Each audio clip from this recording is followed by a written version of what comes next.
गुरुग्राम में डॉक्टर प्रवीण भाई तोगड़िया के सानिध्य में अंतर्राष्ट्रीय हिंदू परिषद राष्ट्रीय बजरंग दल की महत्वपूर्ण प्रांत बैठक संपन्न हुई। बैठक में संगठन की मजबूती, आगामी कार्यक्रमों, युवा जागरण, सेवा कार्यों और संगठन विस्तार को लेकर व्यापक चर्चा की गई। बैठक में राष्ट्रीय बजरंग दल के राष्ट्रीय अध्यक्ष मनोज जी, हरियाणा के प्रांत महामंत्री एवं राष्ट्रीय छात्र परिषद के राष्ट्रीय अध्यक्ष मुकेश जी, ओजस्विनी की राष्ट्रीय अध्यक्ष रजनी ठुकराल, उत्तर भारत क्षेत्र के क्षेत्रीय महामंत्री मुनीश भारद्वाज तथा उत्तर भारत क्षेत्र के क्षेत्रीय संगठन महामंत्री रामानंद जी सहित अनेक वरिष्ठ पदाधिकारी उपस्थित रहे।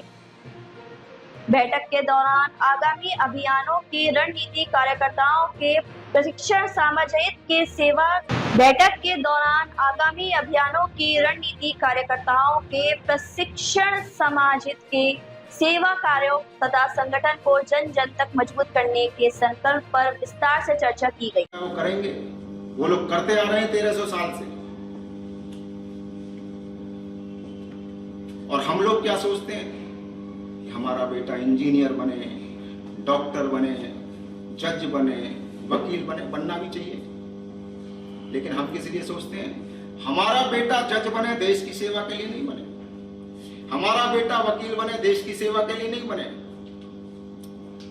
हमारा बेटा डॉक्टर बने, देश की सेवा के लिए नहीं बने। हमारा बेटा जो कुछ भी बने, केवल पैसा कमाने की मशीन बने और पैसा कमाने के लिए बने। और वो लोग, जब छोटा सा होता है मुसलमान का बच्चा, तो कम से कम 40 दिन के लिए उसे जमात में जाना पड़ता है। वो जाता है देश के लिए, धर्म के लिए। और हम लोग हमसे कहें कि भाई अपने बच्चे को आप 2 दिन के लिए बैठक में भेज दीजिए, तो उन्हें ऐसा लगता है 2 दिन के लिए पता नहीं कितना बड़ा पहाड़ जैसा काम हो जाएगा। वो सारे के सारे 25 करोड़ के 25 करोड़ मुसलमान इस देश को तोड़ने के लिए काम कर रहे हैं, जिहाद के लिए काम कर रहे हैं। और हम 125 करोड़ केवल अपने लिए, अपने धन उपार्जन के लिए, अपने परिवार के लिए काम कर रहे हैं। आने वाले समय में क्या जो धन संपत्ति हमने इकट्ठा की है, जो बिल्डिंगें हम लोगों ने बनाई हैं, हमारे काम आने वाली है क्या? ये हमारे काम आने वाली नहीं है। इन बिल्डिंगों के अंदर जिहादी रहने वाले हैं। और इसका कश्मीर उदाहरण है। 40 साल पहले सब लोग कश्मीरी वहां संपन्न थे, सबके बाग थे, सेब के बगीचे थे, बड़ी बड़ी बिल्डिंगें थी। वो आज किसके काम आ रहे हैं?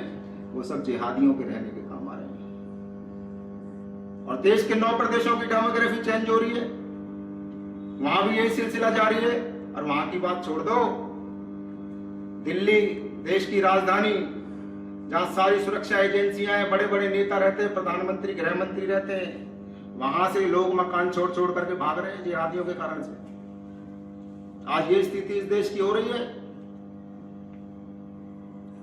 इससे निपटने के लिए कैसे काम करें, हमें ये विचार करना है।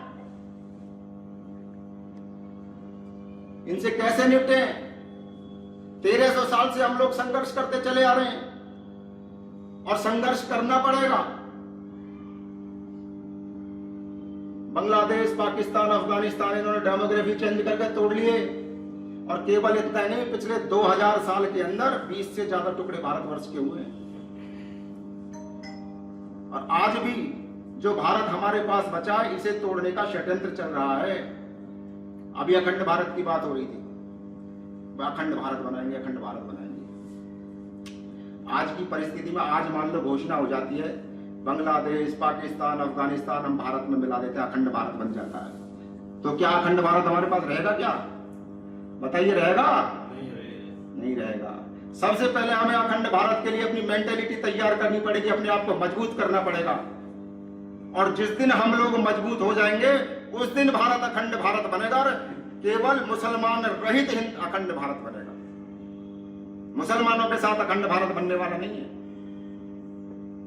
अभी बलूचिस्तान मिलने को तैयार कहते हैं, अभी पीओके मिलने को तैयार है। मिलने के बाद हमारी क्या हालत होगी वो सोच लो। अगर 25 करोड़ मुसलमान होते हुए हम देश में चैन से नहीं रह सकते, तो इनके आने के बाद हमारा क्या असर होने वाला है भाई? हमारी हालत पहले से भी ज्यादा खराब होने वाली है। ये तो कहने की बात है कि अखंड भारत, अखंड भारत। सबसे पहले हमें अपने आप को मजबूत करना पड़ेगा। पर बैठा है जो व्यक्ति जो काम करता है, वहां पर बैठे हुए इस्लाम के लिए और जिहाद के लिए वो काम को अंजाम दे रहा है। उसके लिए अपना घर परिवार, अपनी नौकरी, जो कुछ भी है वो सब उससे बढ़कर जिहाद और इस्लाम है। अभी कुछ महीने पहले भी टीवी में चर्चा पर रहता था, एक था छांगुर बाबा, लंबी दाढ़ी, मोटा पेट, ऊंचा पजामा और मन में जन्नत में जाने की इच्छा। उस जन्नत में जाने की इच्छा को लेकर के हिंदू समाज की बहन बेटियों को बलगाकर उनका धर्मांतरण करके इस्लाम की संख्या बढ़ाने के लिए वो काम कर रहा था। और मजे की बात देखिए मित्रों, वो हमारी बहन बेटियों को बरगला कर केवल धर्मांतरण ही नहीं कर रहा था, ऐसी बहन बेटियों को निशाने पर लिया था जो करोड़ों की मालिक थी, अरबों की धन संपत्ति थी, उनका धर्मांतरण भी करता था और उनकी धन संपत्ति को भी अपने कब्जे में लेने का वो काम करता था। बाहर से भी एड आती थी, हर दिन बच्चियों को फंसाता था, उनका भी ऐसा ब्रेन वॉश करता था, इस्लाम में आती थी और अपने साथ करोड़ों रुपए की धन संपत्ति लेकर के वो आती थी। जानकर बड़ा शौक लगता है कि हम हर तरीके से लूटे जा रहे हैं। 1300 साल पहले जो इस्लाम की आंधी भारत में आई थी मोहम्मद बिन कासिम के साथ, 1300 वर्षों के बाद भी वो आज रुकने का नाम नहीं ले रही। पहले कहते थे भाई ये तो मदरसे के लोग हैं, मदरसों में आतंकवादी शिक्षाएं दी जाती हैं, लेकिन जो लोग कॉन्वेंट स्कूल में पढ़ रहे हैं, जो साइंटिस्ट हैं, जो डॉक्टर हैं, जो इंजीनियर हैं, जो प्रोफेसर हैं, वो इस देश के तोड़ने के काम में लगे हुए हैं। अभी लाल किले के पास ब्लास्ट हुआ, डॉक्टर थे। संसद में हमला हुआ, मास्टरमाइंड कौन? प्रोफेसर। यानी कि जो जिस जगह पर बैठा है इस देश को तोड़ने के लिए काम कर रहा है। 4 लाख से ज्यादा मुल्ला मौलवियों की फौज केवल जिहाद और धर्मांतरण के काम में लगी हुई है। ये कहते हैं कि भाई हमारा भी खून शामिल है इस देश की मिट्टी में, किसी के बाप का हिंदुस्तान थोड़ी है। मस्जिद और मदरसों ने भी आजादी की लड़ाई लड़ी थी, लेकिन मित्रों दावे के साथ कहता हूं, मस्जिद और मदरसों ने कभी ना आजादी की लड़ाई लड़ी, ना देश हित में कोई काम किया। इन्होंने काम किया तो केवल जिहाद के लिए काम किया। और सन 47 में जो आजादी की लड़ाई लड़ी, उससे पहले जो आजादी की लड़ाई जिसको बोलते हैं लड़ाइयां लड़ी, वो आजादी की लड़ाई नहीं थी, वो केवल अलग पाकिस्तान बनाने की लड़ाई थी। और उन्होंने 1947 में पाकिस्तान बना लिया। कोई भी मौका दंगा करने का नहीं छोड़ते। अगर हिंदुओं की शोभा यात्रा निकल रही है तो उस पर पत्थर मारेंगे, हनुमान जी का रथ निकल रहा है उस पर पत्थर मारेंगे, कोई और कार्यक्रम हो रहा है उस पर पत्थर मारेंगे, और इनका मुहर्रम का जुलूस निकल रहा है तो भी पत्थर मारेंगे। अपना कार्यक्रम हो तो भी पत्थर मारेंगे, किसी दूसरे धर्म का हो तो भी पत्थर मारेंगे। कोई भी मौका जाने नहीं देते।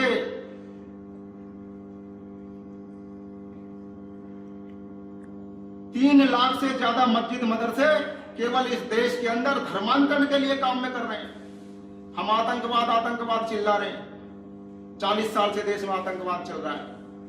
लेकिन मैं पूछना चाहता हूं, 40 साल से इस देश के अंदर आतंकवाद में कितने लोग मारे गए होंगे?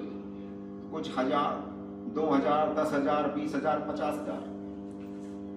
लेकिन मित्रों, धर्मांतरण के माध्यम से इस देश के अंदर 10 लाख से ज्यादा हिंदुओं को प्रतिवर्ष धर्मांतरित करने का बहुत बड़ा षड्यंत्र चल रहा है, धर्मांतरित किया जा रहा है। और धर्मांतरण से केवल अगर कोई व्यक्ति धर्मांतरित होता है तो केवल हमारी एक संख्या नहीं घटती है, हमारी देश के शत्रुओं की एक संख्या बढ़ जाती है। जैसे ही धर्मांतरण होता है, राष्ट्रांतरण होता है, मतांतरण होता है, उसकी सोच बदल जाती है। अगर हिंदू है तो देश के प्रति वफादार सोच है, जैसे ही वो धर्मांतरित होकर के मुसलमान बनता है, एक देश का एक देशद्रोही पैदा हो जाता है। अभी एक अभियान चल रहा है कई प्रदेशों के अंदर, सरकार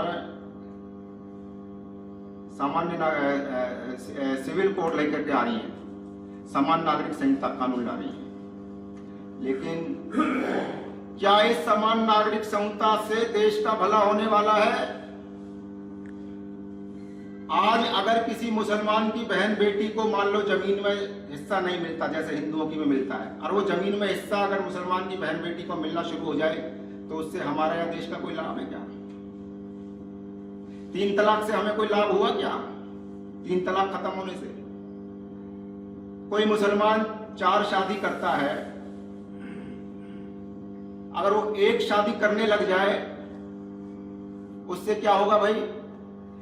अगर मुसलमान 4 शादी करे, 40 शादी करे, कितनी भी शादी करे, हमें इससे लेना देना नहीं है। शादी कितनी भी करे, बच्चे 2 ही होंगे। कानून ये होना चाहिए, अगर 2 से ज्यादा 3 से ज्यादा बच्चे हो तो कानून का सख्त से सख्त डंडा चलना चाहिए। देश को तोड़ने के लिए काम कर रहे हैं। मस्जिद मदरसों को हजारों करोड़ रुपया सरकार देती है। अभी बात बच्चों की चल रही थी।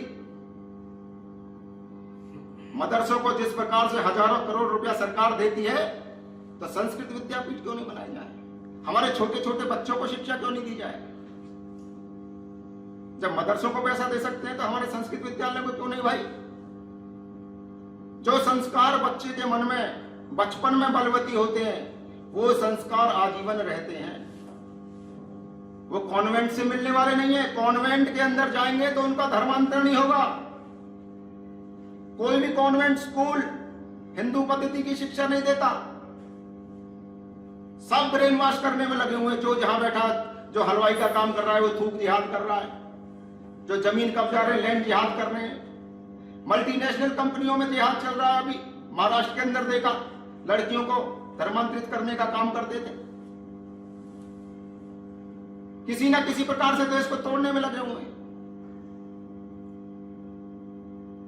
और हम लोग हाथ पे हाथ धरे बैठे हुए हैं। ईसाई मिशनरी भी लगे हुए हैं, ये लोग भी लगे हुए हैं।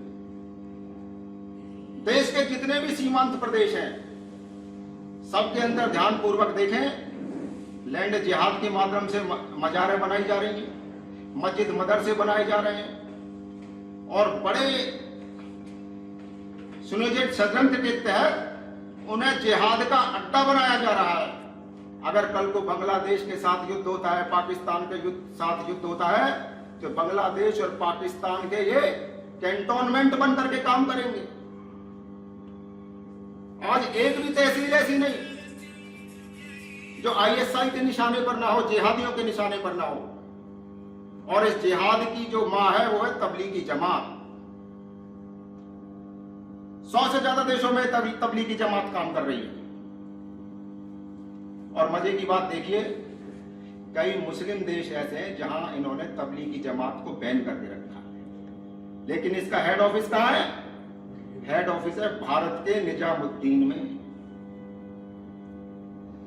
भारत में ये लोग काम कर रहे हैं।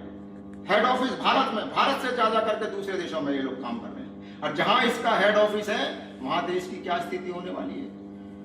जो मुस्लिम देश है उन्होंने भी तो कुछ सोच करके बैन किया होगा, लेकिन हमारी सरकार सुनने को तैयार नहीं है। दुनिया भर के कानून ला रही है, लेकिन देश को बचाने के लिए जनसंख्या नियंत्रण की बात करने को कोई तैयार नहीं है।